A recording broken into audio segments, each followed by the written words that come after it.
भजनिया राउर गावत रही। ए भोला हमरो के सिंगर बना दी भजनिया राउर गावत रही।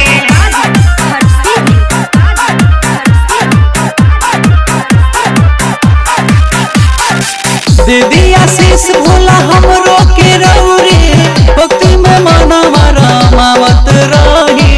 ए भोला हमरो के सिंगर बना दी भजनिया राउर गावत रही। ए भोला हमरो के सिंगर बना दी भजनिया राउर गावत रही। ए भोला हमरो के सिंगर बना दी भजनिया राउर गावत रही। गावत रही।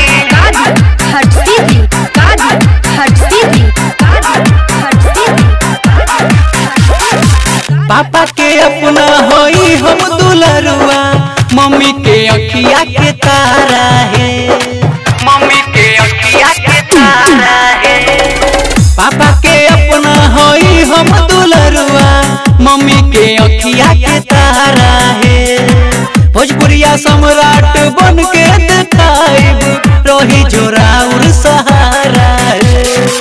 छप जाए अखबार में हमरो फोटो टीवी या रेडियो पर आवत रही। ए भोला हमरो के सिंगर बना दी भजनिया राउर गावत रही। ए भोला हमरो के सिंगर बना दी भजनिया राउर गावत रही। ए भोला हमरो के सिंगर बना दी भजनिया राउर गावत रही।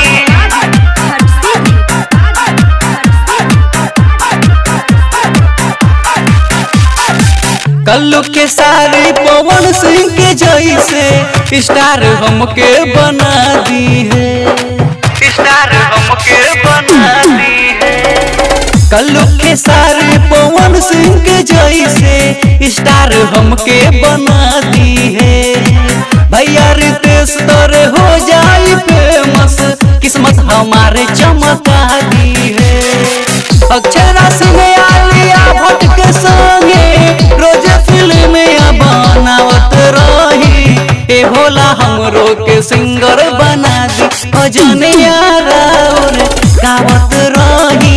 ए भोला हमरो के सिंगर